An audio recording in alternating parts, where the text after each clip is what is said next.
인생의 마지막이 오는 것처럼 역사의 마지막 때가 오고 있습니다. 날이 저물었습니다.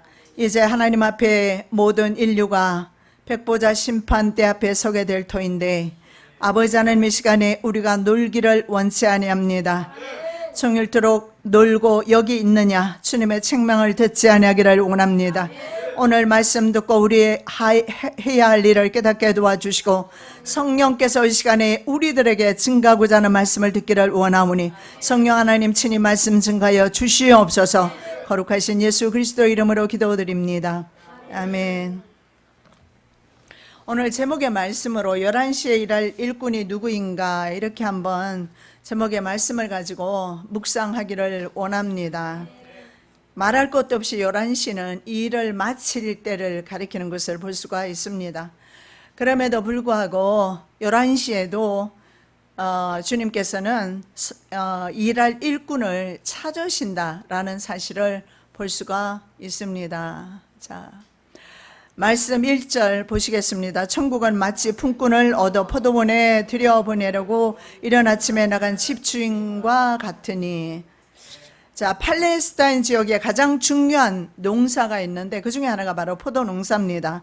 그래서 이 포도 농사에서 포도원은 하나님의 왕국을 가리키는 것입니다.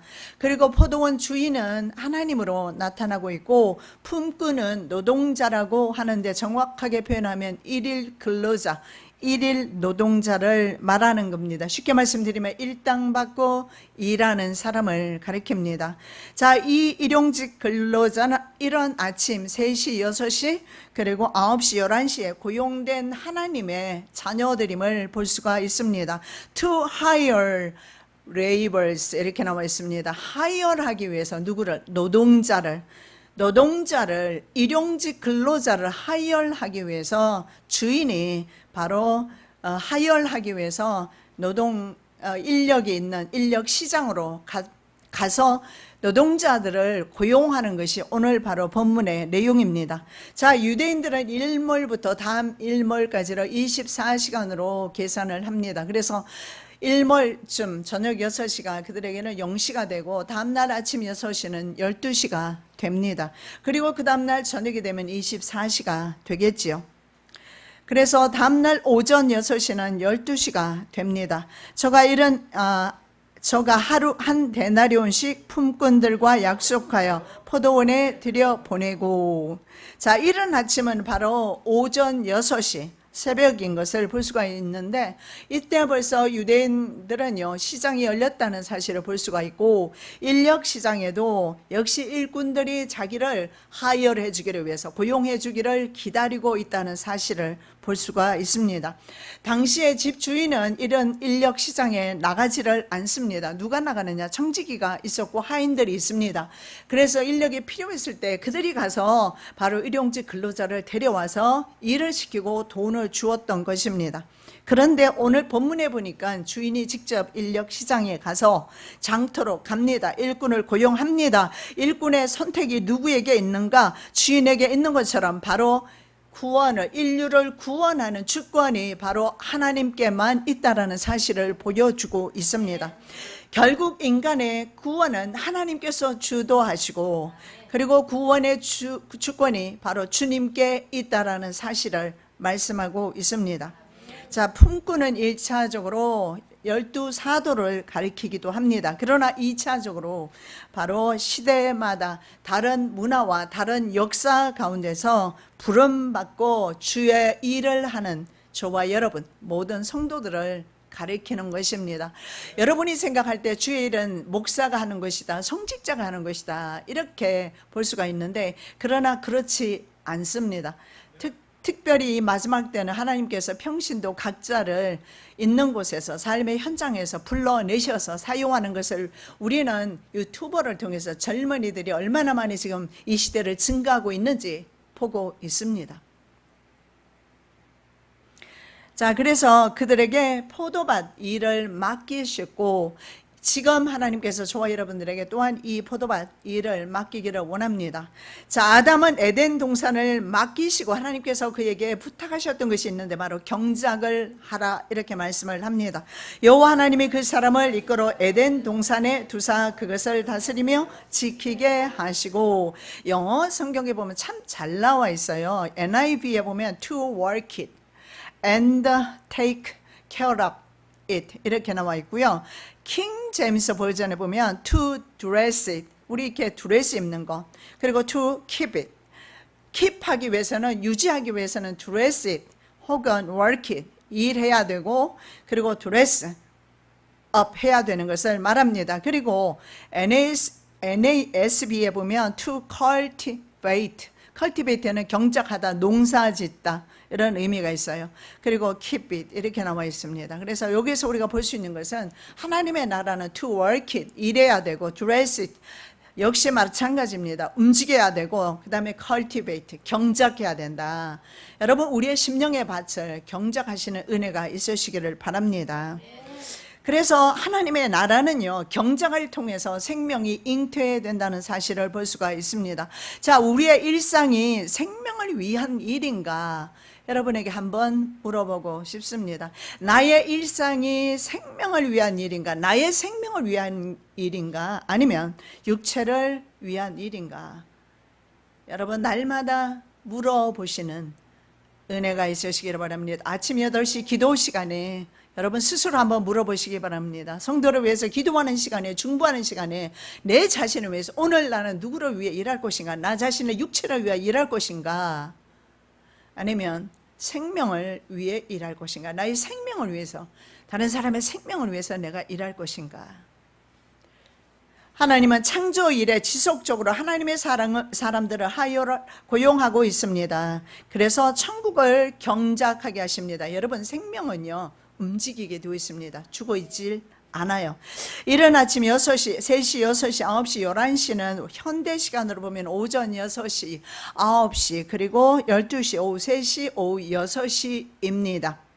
자, 시간을 시대적으로 보면 이른 아침은 아담이 활동했던 시대, 제3시는 아브라함 시대, 제6시는 모세 시대, 그리고 제9시는 바벨론 포로기 전후 시대, 11시는요 그리스도 이후의 시대라고 보는데, 저는 이 11시를 종말 시대에 살고 있는 저와 여러분 특히 이제 곧 예수님 다시 오실 때가 임박했는데, 우리 김창주 어머님 돌아가시는 거 계속해서 하나님께서 지금 회복시켜 주시고, 의사는 오늘 밤 돌아가신다고 했는데, 저는 그 소리를 듣는데 돌아가시지 않는다는 믿음이 있었어요. 만일 그날 돌아가신다고 내가 믿었으면 그날 밤에 제가 올라왔을 겁니다. 그럼에도 불구하고 혹시나 해서 새벽에 제가 달려온 것 뿐인데요, 생명은 주께 있습니다. 사람에게 있는 것이 아니고요. 그리고 우리가 이렇게 헤어짐, 단절 이런 것은 정말 슬픈 일이지만, 그러나 우리도 곧 머지않아서 세상과 단절해야 되는 때가 지금 긴박하게, 아주 빠르게 우리에게 다가오고 있다는 사실을 여러분 믿음을 가지시기 바랍니다. 그래서 11시는 바로 저와 여러분이 일해야 되는 시기라고 저는 그렇게 생각을 합니다. 자, 한번 살펴보면 아담은요 뭘 했습니까? 에덴 동산을 열심히 경작을 했습니다. 아브라함은 이스라엘 민족과 믿는 자들의 조상이 됨으로써 역시 경작의 사명을 감당했고, 모세는 이스라엘 민족을 출애굽시킴으로 온 인류를 구원할 메시아를 탄생하게 하는 그런 일들을 예비했던 사람이었습니다. 그리고 예수 그리스도의 성육신과 함께 12제자가 세워졌으며, 그 12제자를 통해서 전 세계로 복음이 전파되었고, 저와 여러분도 70억 인구 가운데 기적적으로, 이건 정말 로또에 당첨되는 것보다 더한 기적을 저와 여러분이 경험하고 있는데 바로 하나님의 자녀 된 것입니다. 하나님께서 왜 우리들을 자녀 삼으셨을까요? 11시에 일하라고. 이제 마지막 재림 예수의 강림을 증가할 일꾼들을 고용하고 계십니다. 주인은 포도원에 들여보낼 품꾼을 지금도 찾고 계시는데, 내가 그 품꾼이 되겠습니다. 이 시간에 한번 결단해 보시는 은혜 있으시기 바랍니다. 여러분, 일몰 1시간 전입니다. 그날 포도원 일 마감 1시간 전입니다. 11시에도 품꾼을 부르십니다. 그렇다면 일몰 1시간 전이면 5시가 될 것입니다. 그래서 6시에 보통 일이 끝나는데 5시에도 바로 주인은 왜 놀고 있느냐? 노는 것을 주님께서 기뻐하지 않으셔요. 우리 집사님은 어머니를 위해서 병원에서 열심히 천국을 어머니에게 증거하시는 것, 현재 바로 경작하는 일을 하고 있으며 생명의 일을 하고 있으며 바로 11시에 증인의 사명을 감당하고 있는 것입니다. 왜냐하면 우리 성도들이 다 그렇게 기도를 했는데 저도 그날 병원에서 그 말씀 드렸지 않습니까?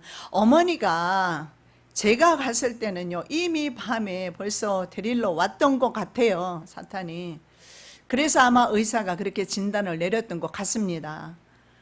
그래서 밤 1시에 기도받고 좀 진정은 되었지만 저희들 들어갔을 때조차도 사실은 정말 불안정했어요. 그래서 맥박은 쉴 새 없이 뛰고 있었고, 근데 기도하는 중에 맥박이 정상으로 돌아오는 걸 저는 느꼈어요.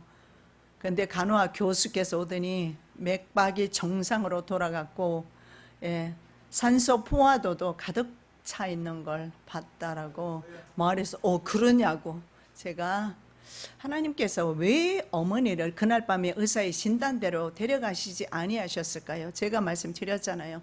어머니가 다시 살아나면 틀림없이 그 말하고 싶을 것이다고. 왜냐하면 어머니를 기도하는데 제 심령 속에 왔던 것이 뭐냐 하면 내 자녀들이 나와 함께 천국에서 함께 만나기를 원한다는 거, 그 말 하고 싶어 하신다는 거.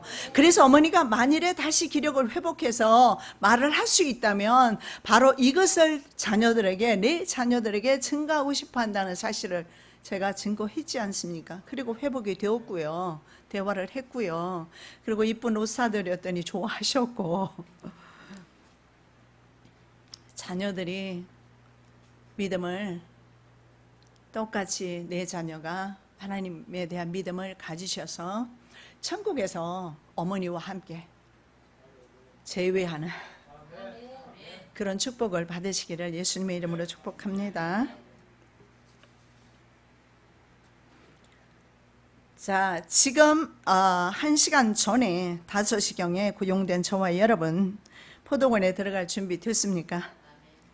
자, 환난 시대에 우리는 살게 될 터인데 믿음 지키기 위해서 오지나 산속으로 들어가서 살아야 될까요? 전염병이 도는 것을 볼 때 시골이 훨씬 안전하다는 사실은 눈으로 현재 보고 있습니다. 실제로 이스라엘이 로마에 의해서 함락을 당하게 되는데 디도 장군이 이스라엘을 포위하고 있다가 철수하게 됩니다. 그 이유는 베스파시안 아버지가 황제로 옹립시키기 위해서, 그래서 황제가 됩니다. 그래서 잠시 예루살렘 포위를 풀었습니다.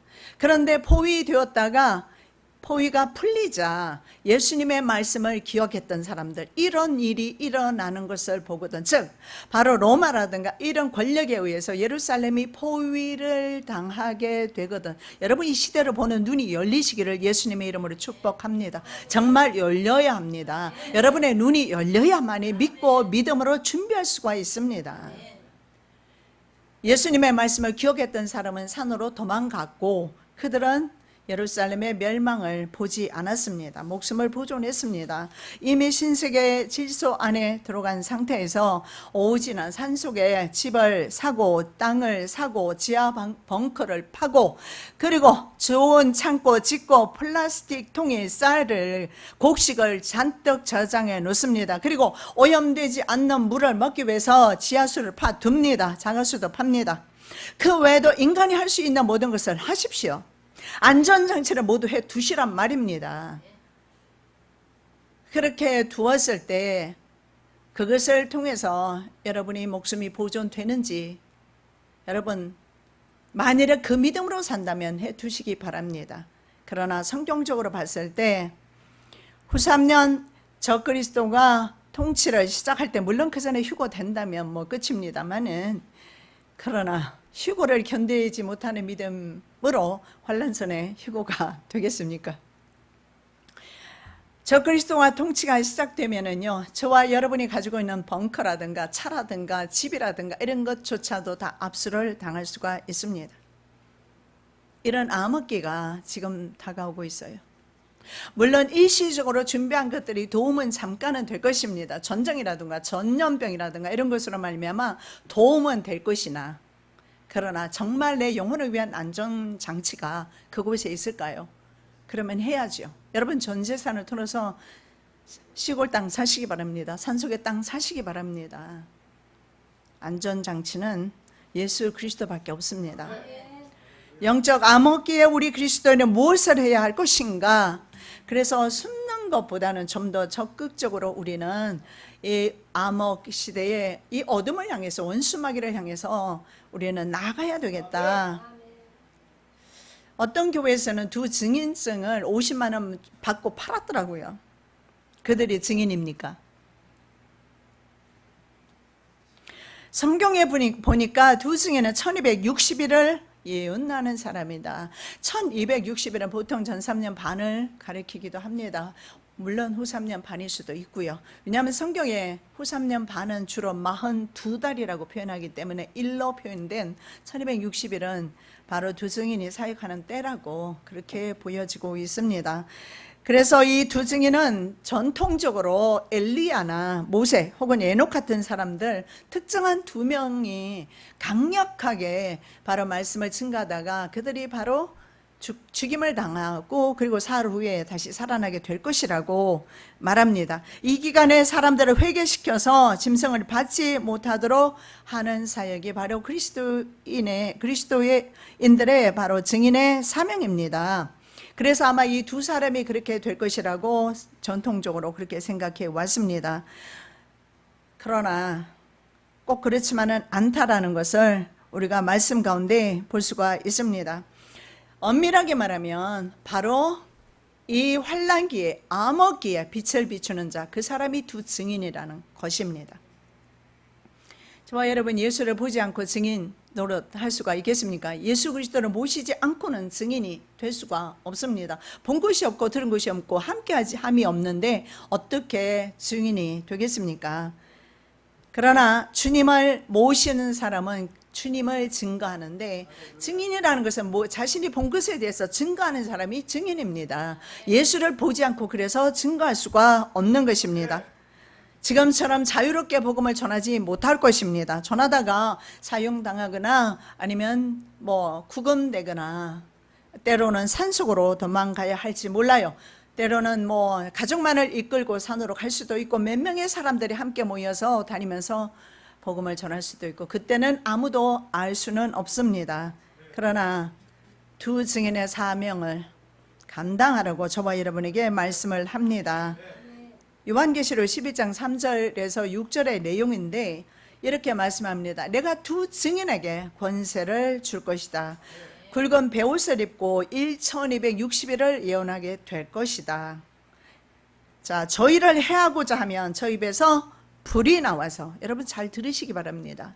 이것이 바로 우리의 사명입니다. 내 힘으로 하는 것 아니에요.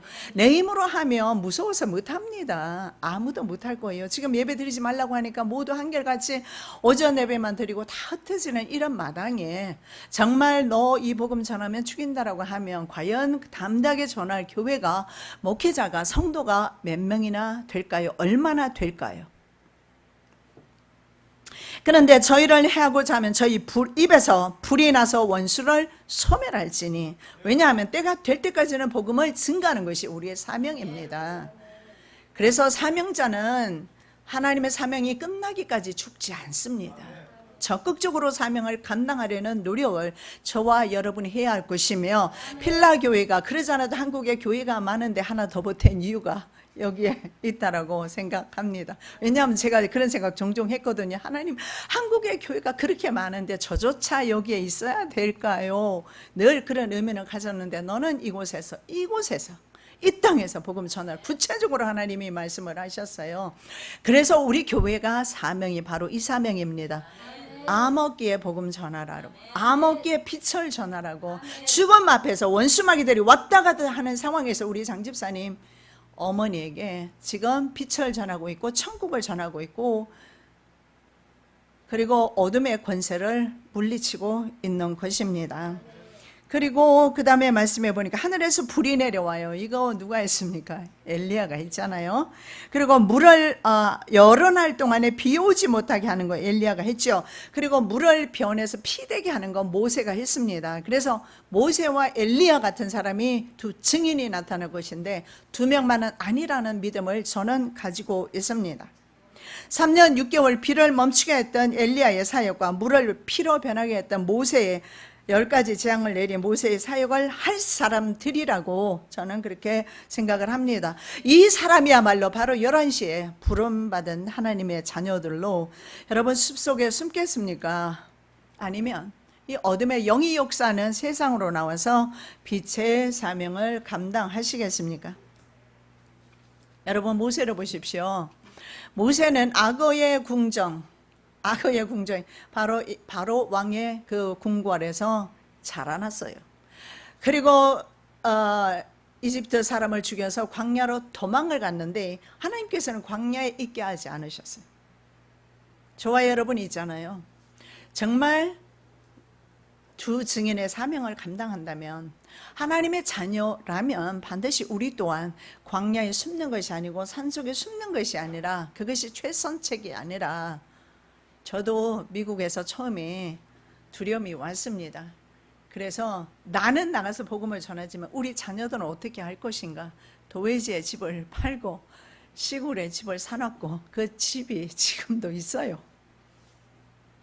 그리고 때가 너무 임박했기 때문에 그리고 제 책에 나와 있는 내용들 거의 9년 전에 기록한 책이고 출판된 책들인데 그 내용들을 지금 보니까 예수 믿지 않는 젊은 사람들, 예수 믿는 젊은 사람들이 한 개씩 드러내서 증가하고 있는 것을 유튜브에서 볼 수가 있었습니다.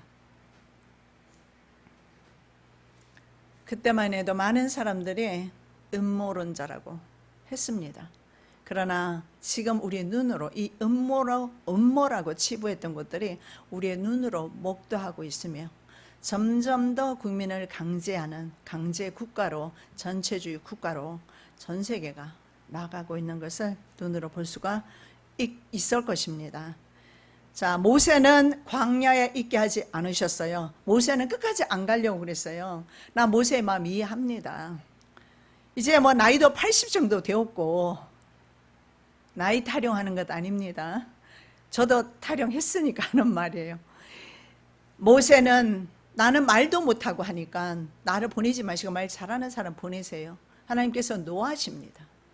그리고 아론을 세워주시고 그리고 아론은 대언자로 세우시고 너는 모세에게 하나님처럼 될 것이다. 그래서 모세가 가게 됩니다. 그곳이 어디입니까? 바로 세상입니다. 그곳이 어디입니까?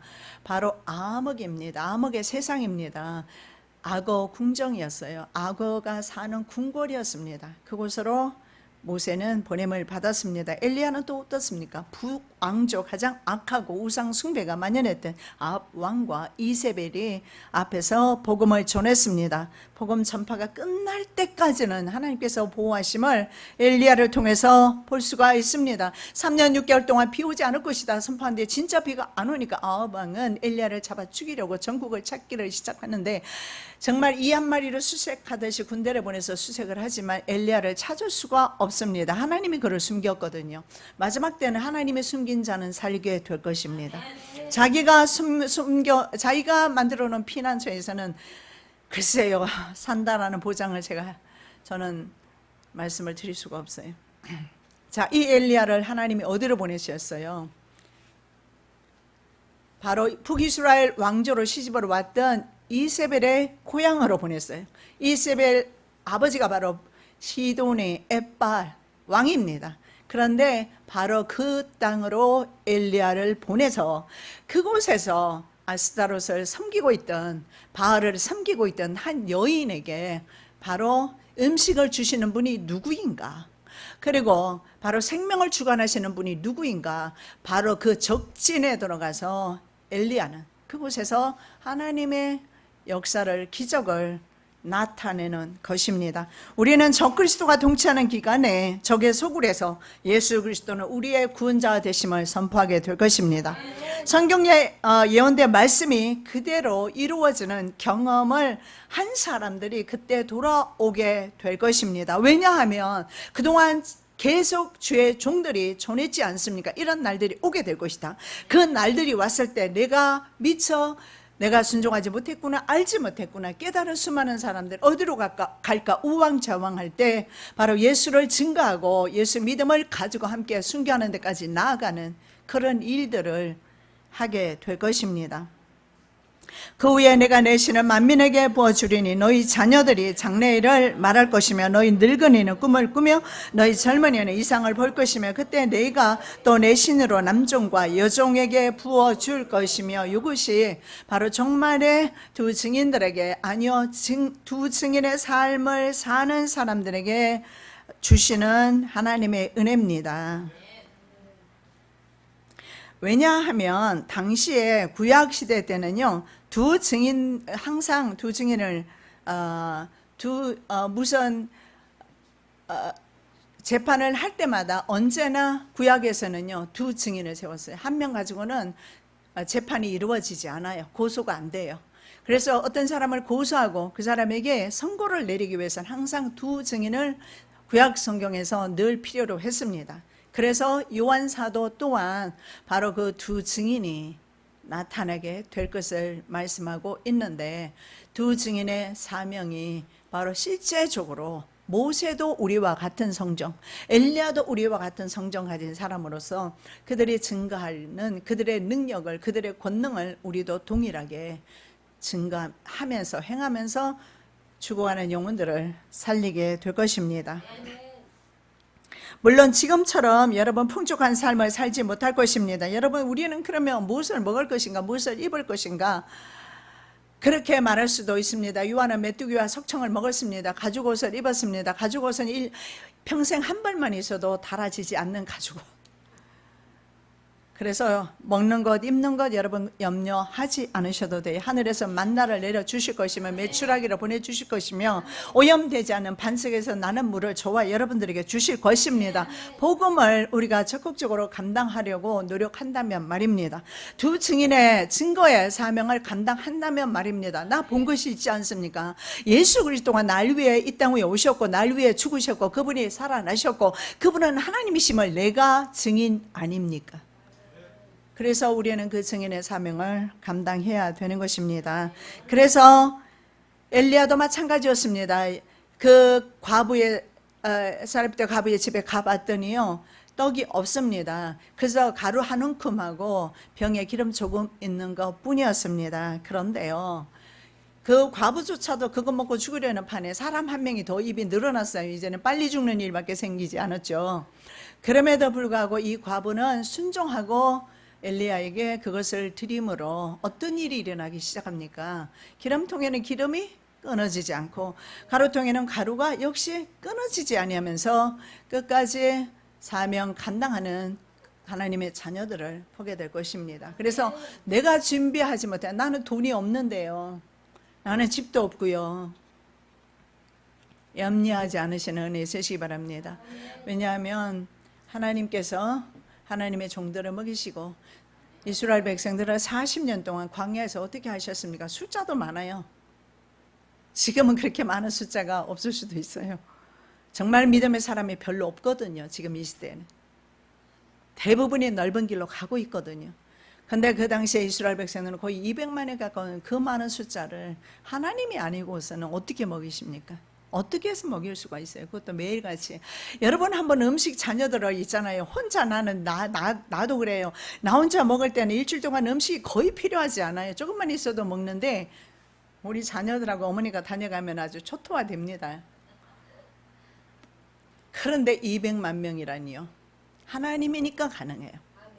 불가능 없습니다. 내가 어떻게 살까? 그 염려 때문에 환난을 준비한다면 여러분 믿음을 다시 새롭게 하셔야 될 줄로 믿습니다.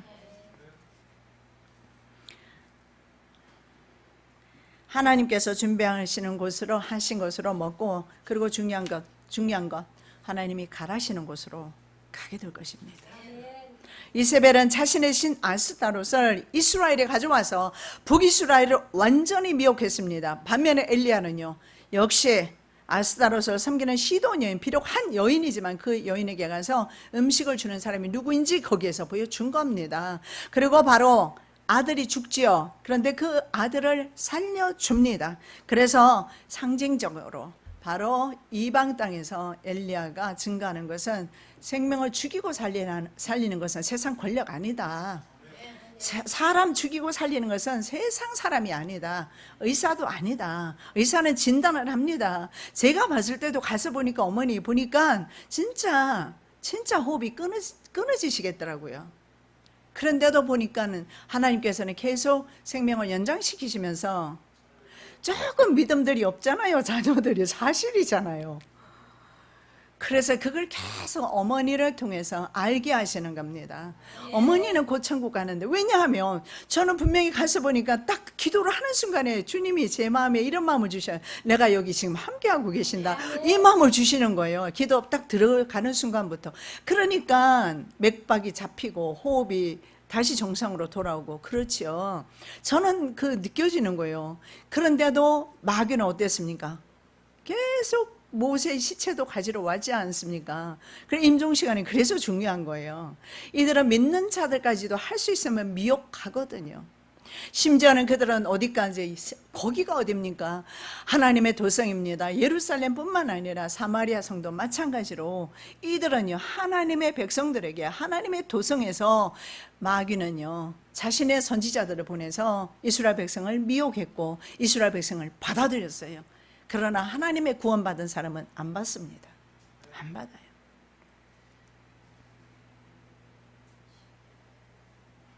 바로 생명을 살려주시는 분은 누구인가?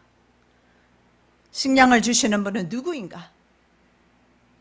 환난 때 식량은 누가 주실 것인가?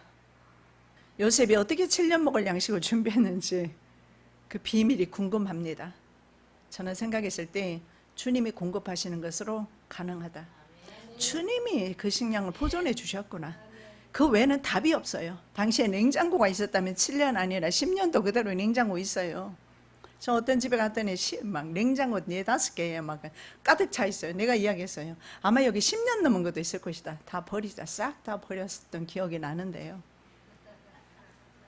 냉장고는 10년도 가고 어쩌면 20년도 갈 수가 있어요. 그런데 냉장고 없는 시대에 어떻게 요셉이 준비했을까요? 하나님이 준비해 주셨고. 왜요? 이스라엘 백성들이 그 땅에 70명이 들어갔지 않습니까?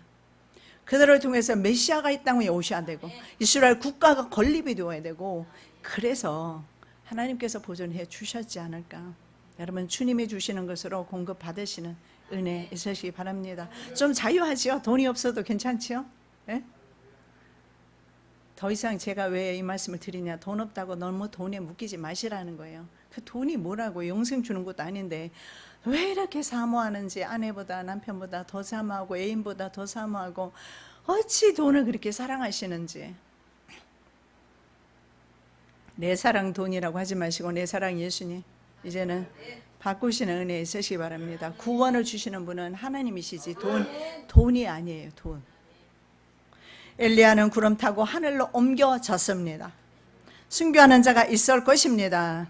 피하는 자도 있게 될 것입니다. 둘 다 믿음으로 가능합니다. 누구든지 여호와 이름을 부르는 자는 구원을 얻으리니 이는 나 여호와의 말대로 시온산과 예루살렘에서 피할 자가 있을 것이며 남은 자 중에 나 여호와의 부름을 받을 자가 있을 것입니다.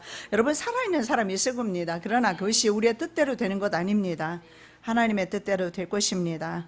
두 증인은요, 사람들에게 죽임당하고 사흘 후에 일어나게 됩니다. 하늘로부터 큰 음성이 있어 이리로 올라오라 함을 저희가 듣고 구름을 타고 하늘로 올라가니 저희 원수들도 구경하더라.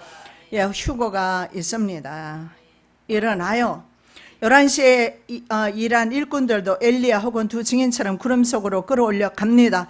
그 후에 우리 살아남은 자도 저희와 함께 구름 속으로 끌어올려 공중에서 주를 영접하게 하시리니 그리하여 우리가 항상 주와 함께 있으리라. 아멘. 이러한 은혜 있으시기 바랍니다.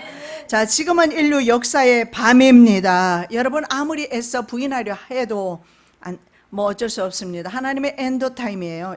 인류 역사의 밤입니다. 8절 저물매 포도원 주인이 청지기에게 이르되 품꾼들을 불러 나중 온 자로부터 시작하여 먼저 온 자까지 삭슬 주라 하매. 여러분, 저물매, 밤이 되었다는 거예요. Evening came, when evening came, 밤이 왔을 때, 이런 말이에요. 여러분, 밤이 왔을 때, 오늘 밤도 올 겁니다. 여러분, 제 설교 말씀 한번 곰곰이 생각해 보시기 바랍니다.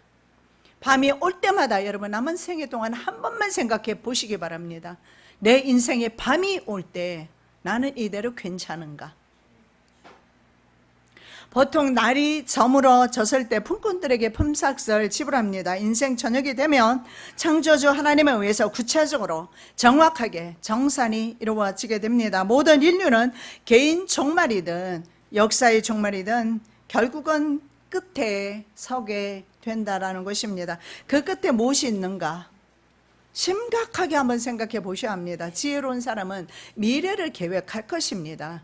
그렇다면 내 삶이 끝났을 때 미래도 계획하는 지혜로운 사람 되셔야 할 줄로 믿습니다. 믿지 않는 자들은요, 불택자입니다.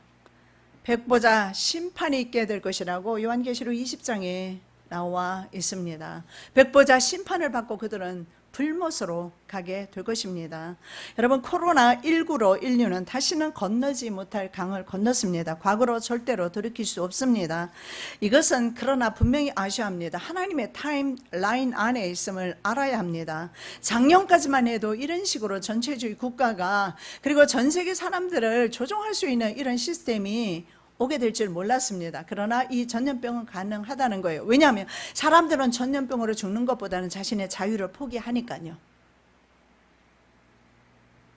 사람들은 영원한 생명을 이룰 줄을 알지 못하고 전염병 등의 육체적인 죽음만을 두려워하고 모든 통제를 받아들입니다. 그러나 성경에서는 이 부분을 이미 예언하고 있지 않습니까?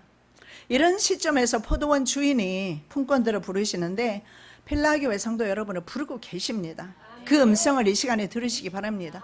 기도할 때 들으시기 바랍니다. 그럼 나는 내가 할 일이 무엇인가? 내 가정에서 내가 어떤 일을 해야 될 것인가? 내 가정에서, 내 교회에서, 내 지역사회에서 이 품꾼의 사명을 감당하고 있는가? 여러분, 고용 조건은 하루를 일하는 것입니다. 아직은 낮임으로 일할 수 있습니다. 일할 수 없는 밤이 지금 오고 있습니다. 일할 수 있을 때 우리는 일하겠습니다. 주님 앞에 고백해야 될 줄로 믿습니다. 여러분, 임금은 하루 일용직 임금인 한 데나리온이었습니다. 11시에 온 사람이나 마지막 시간 11시 온 사람, 6시에 온 사람, 5시, 그렇죠. 11시에 온 사람이나 6시나 오전 6시나 아니면 오후 5시나 모두 동일하게 하루 품삯 한 데나리온을 받게 됩니다. 자, 일꾼들의 사명은요, 새벽에 일찍 와서 종일 일하는 그런 은사가 있는가 하면 그렇지 못한, 솔직히 우리 있잖아요, 김창주 어머님이 치매도 있으시고, 그래서 치매 있으신 분도 소망이 있다라는 사실을 이번에 본 겁니다. 치매까지 있으시는 분이 하나님을 기억할 수 있을까? 예수 이름 기억할 수 있을까? 이런 의문이 있었지만 진짜 하루도 빠지지 않고 몇 개월 동안 계속해서 하나님 앞에 그 생명 받아주시라고 기도했습니다. 그래서 그 생명 보존하시기 위해서 하나님께서 우리 교회로 보내주셨고요. 그랬는데 역시 바로 품꾼을 하이어하는 사람, 고용하는 사람은 그 주권이 하나님께 있다는 사실을 제가 본 거예요. 그럼에도 불구하고 하나님께서 사랑하는 딸을 구원하기를 기뻐하신다는 사실을 볼 수가 있습니다. 그래서 이렇게 마지막에 11시에 부름받은 김창주 어머님처럼 이런 분도 계시고, 저같이 일찍 부름받아서 눈물 콧물 흘리며 그 모든 험악한 길을 지금까지 30년이 넘도록 40년 가까이 사역을 하고 오는 사람도 있고, 그러나 주님 앞에 섰을 때는 동일하게 천국이라는 보상이 있습니다. 그 사람의 은사와 그 사람의 역량을 따라서 이 사명을 부여하는 것입니다. 그래서 결국은 은사나 상품에 따라 다룰 수 있다. 많이 일하는 사람이 있고 적게 일하는 사람이 있고 우편 강도처럼 그 순간에 예수 믿고 천국 간 사람도 있습니다. 그래서 하나님의 나라는 계급이 없습니다. 세상 나라 기준처럼 기준을 따라서 많이 일한 사람은 많이 받을 것이고 적게 일한 사람은 적게 받는 그런 법이 아니라는 것을 볼 수가 있습니다. 오멜로 되어본 적 많이 거둔 자도 남음이 없고 적게 거둔 자도 부족함이 없이 각기 식량대로 거두었더라. 여러분, 많은 영양을 가지고 적게 임원을 남기면 책망받습니다. 그것이 바로 한 달란트 비유입니다. 한 달란트 받은 사람은 한 개도 남기지 않았어요. 자기가 생각했을 때는 5 받은 사람이 있는데 나는 1개밖에 받지 않았으니까 나는 저축해 놨다가 그냥 그대로 주인 오면 주면 돼, 이렇게 생각을 했습니다. 5에 비하면 한 달란트는 정말 적어 보입니다만은 적은 돈이 아니에요. 왜 그러냐면 히브리인들이 사용하는 큰 무게의, 가장 큰 무게의 단위가 바로 달란트입니다. 이 달란트가, 한 달란트가, 금 한 달란트는 34.2kg이에요. 이것을 환산하면 40만 불 정도 됩니다. 한국 돈으로 하면 4억 2천 정도 돼요. 저와 여러분이 가진 은사, 하나님께 받은 은혜, 이것보다 많습니다. 나는 적게 받았으니까, 나는 목사가 아니니까 난 적당히 예수 믿어도 돼. 아니라는 거예요. 자기에게 얼마를 줬든, 하나를 줬든 5을 줬든 맡은 직분에 대해서는 최선을 다해야 된다. 때로는 정말 피눈물 흘리면서 걸어가는, 그게 바로 십자가의 길입니다. 그래도 자신에게 주어진 일 감당해야 되는 사명이 우리에게 있습니다. 여러분, 지금 영계전쟁이 이루어지고 있어요. 이거는 우리에게 혈과 육으로 하는 전쟁이 아닙니다. 영계전쟁이에요. 사탄과 하나님의 전쟁입니다. 이미 인류가 시작된 이래로 말입니다. 6,000년 동안 하나님과 사탄은 계속적으로 전쟁을 해오는데, 사탄은 계속 하나님의 자녀를 훔치려고 있어요. 그 영혼을 훔치려고 하는 거예요. 그래서 아담에게 먼저 다가갔던 것입니다.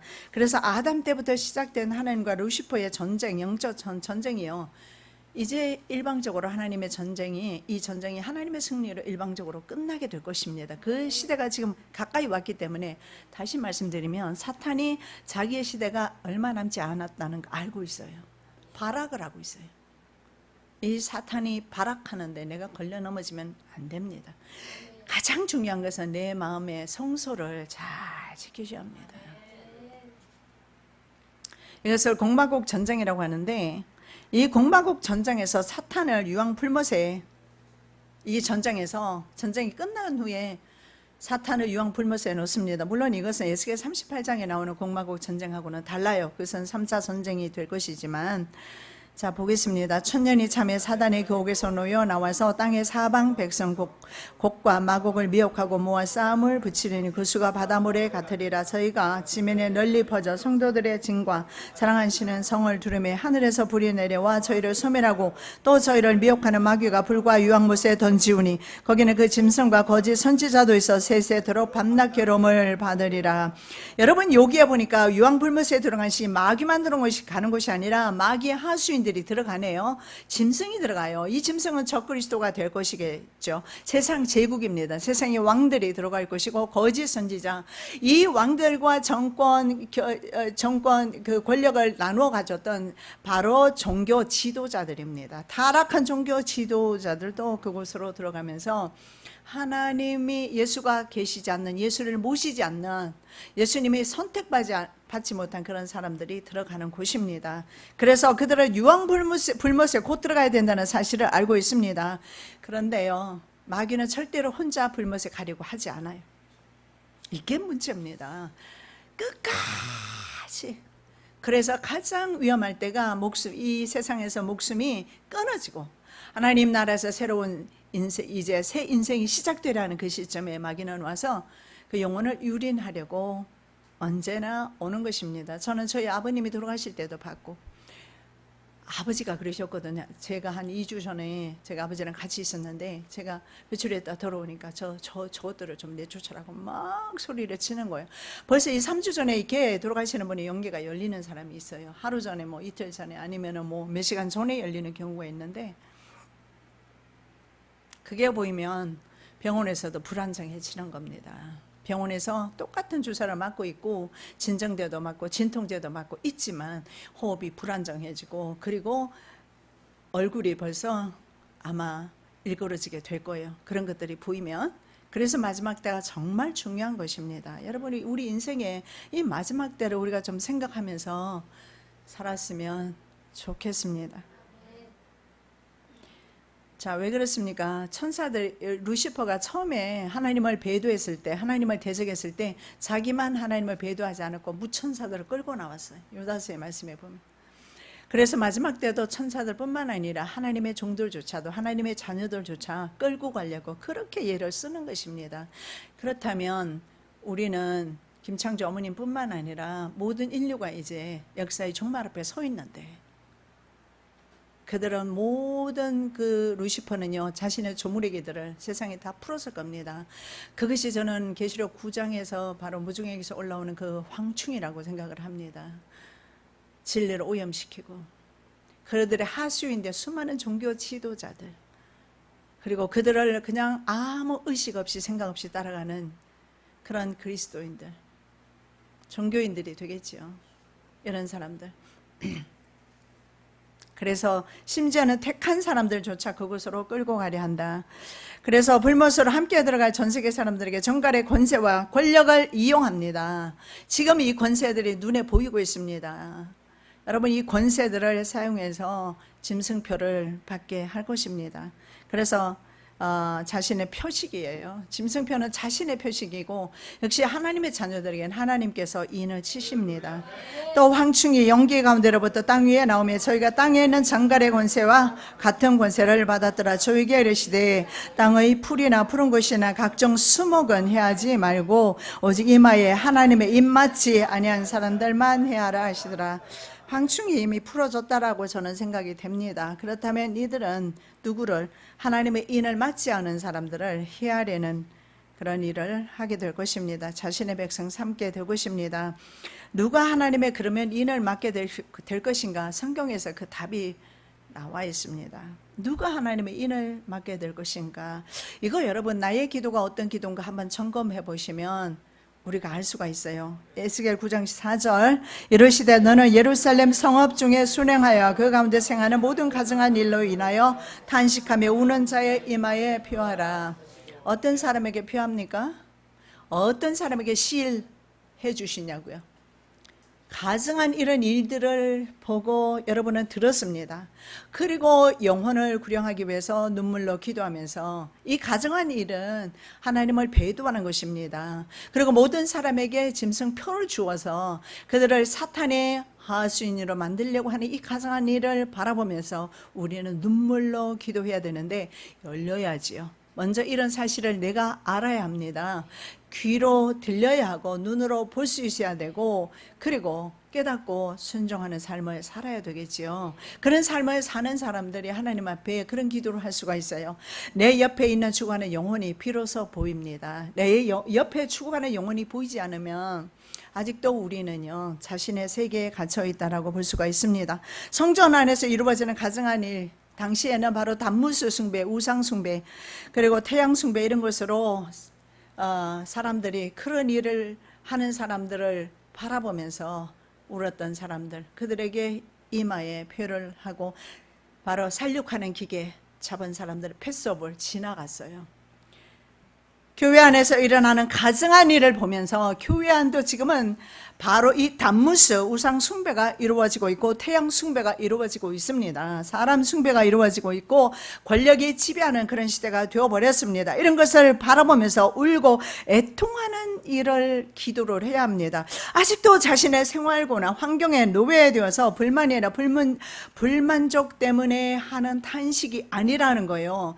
내가 돈이 없고 내가 사업이 안 되고 내가 이런저런 세상 일 때문에 탄식해서는 아직 자기 자신은 에고이즘, 이기주의 신앙에 빠져 있다라는 사실을 볼 수가 있습니다. 다른 사람의 죄와 내 자신의 죄를 바라보면서 애통하는 심령이 바로 가난한 심령입니다. 심령이 가난한 자는 복이 있나니 천국이 저희 것이며, 애통하는 자는 복이 있나니 저희가 위로를 받을 것이며, 죄를 애통하며, 그리고 이 이루어지는 가증한 일로 인하여서 전 세계 사람들을 다 치입을 삽입해서 바로 사탄을 우상 숭배하려는 전 세계적인 배도가 지금 일어나고 있는, 이보다 더 가증한 일이 어디 있었습니까? 그 당시에는 예루살렘 중심으로 이루어졌지만 이번에 일어나는 이런 가증한 일들은 전 세계에서 일어나고 있는 일들입니다. 장터는요, 선택받은 자와 선택받지 못한 사람들이 공존하는 세상입니다. 이 장터에서 하나님께서 선택받은 자를 부르셔서 바로 이 사실을 증거하기를 원하십니다. 저는 미국에 있을 때 성전을 지을 때도 그랬고, 일손이 필요하면 그 히스패닉 계통 사람들이 살고 있는 멕시코 사람이라고 하죠. 근데 뭐 히스패닉에는 멕시코 외에도 스페인도 있고 다 포함이 돼요. 이 히스패닉 사람들을 주로 이제 이들은 불법으로 있는 사람들이 많아요. 그래서 이 인력시장 같은, 인력시장이라고 따로 있는 곳이 아니라 뭐 그로서리가 있어요. 그 앞에 가면은 사람들이 이렇게 모여 있어요. 그러면 그 중에 아무나 제가 선택하는 게 아니고 일 잘할 사람이 눈에 보여요. 그 사람을 들어와서 그 사람을 데려옵니다. 내 차에 싣고, 그리고 집으로 데려와서, 그리고 일을 시켜요. 하루 종일 일을 시키고, 그리고 그에게 먹을 것도 계속 주고, 그리고 하루 10시간이든 일이 끝나면 그 당시에 보통 10불을 줬는데 저는 좀 교회니까 많이 줬어요. 15불을 계산해서 하루에 150불 그에게 주어서 다시 차를 태워서 그 자리에 내려다 주면 끝. 여러분, 저와 여러분 하나님 일을 하는데 일용직이에요. 내가 평생 한 것 같고 나는 거의 30년 동안 이 일을 한 것 같습니다만은, 그러나 우리는요, 하나님의 구속의 은혜를 생각하면 일용직에 불과한 것입니다. 얼마를 주든 간에 내 마음에 달려있고 누구를 선택하든 간에 내 마음에 달려있는데, 하나님의 주권, 하나님의 선택하시고 나를 사랑하셔서 내가 하나님의 선택받은 자녀로 이 자리에 있다는 건, 여러분 이거 얼마나 영광입니까? 정말 영광입니다. 자, 모든 사람들은요, 행한 대로 받게 되는 것을 볼 수가 있습니다. 나중 온 자부터 먼저 온 자의 순으로 임금이 주어집니다. 주인은 고용 조건대로 한 데나리온을 줍니다. 문제가 뭐냐면 11시에, 5시에, 오후 5시에 온 사람도 한 데나리온 받은 것에 대해서 아침 6시에 온 사람이 화가 났어요.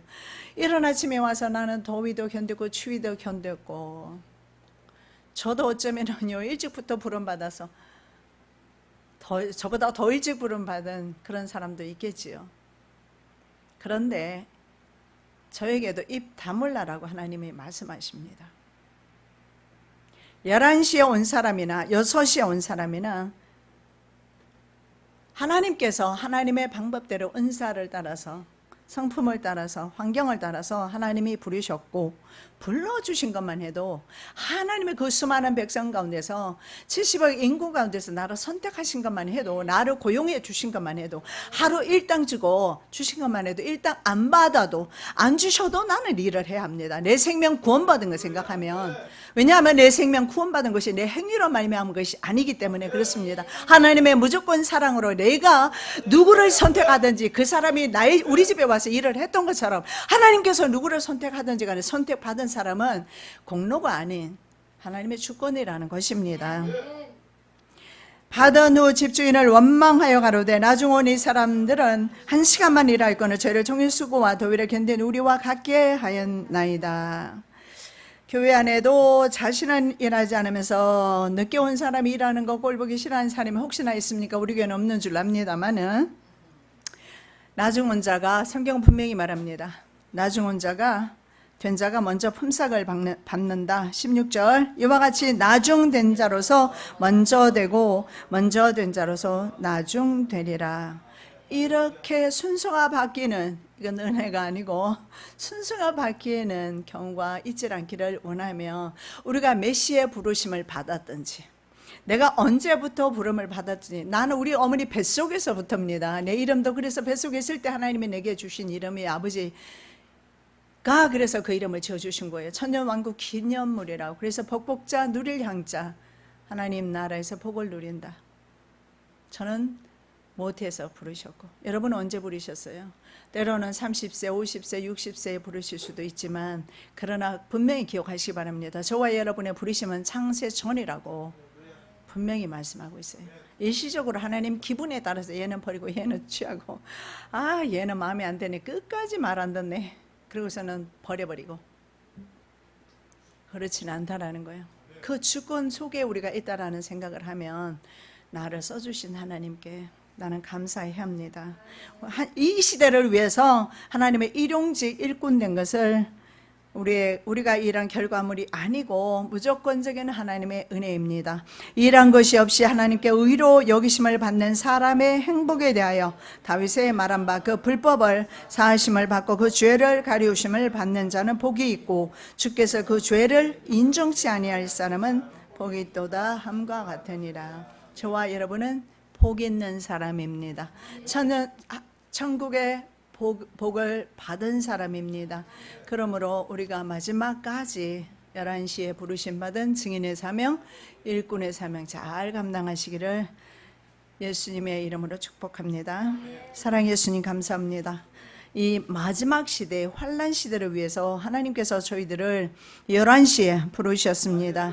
일용직 일꾼입니다. 그럼에도 불구하고 주님은 저희들에게 상급을 주시기를 원하며 삭설 지불하기를 원하십니다. 우리는 아무 공로 없이 생명을 빚졌지만 불법을 용서받았고 용서받을 수 없는 그 모든 죄와 죄악을 용서받았지만 아버지, 그럼에도 불구하고 우리는 하나님께서 우리에게 일을 시키시고 상급을 주신다고 약속합니다. 생명의 멸류관 받기를 원합니다. 의의 멸류관, 상급의 멸류관 천국에서 받기를 원합니다. 세상이 아닙니다. 천국에서 받기를 원합니다. 저 천국을 향하여 달려가는 믿음의 종되게 도와주시옵시고 어떤 환난과 어려움과 두려움이 올지라도 11시에 부르심 받은 하나님의 증인의 사명 잘 감당하는 주의 자녀들 되게 하여 주시옵소서. 거룩하신 예수 그리스도 이름으로 기도드립니다. 아멘.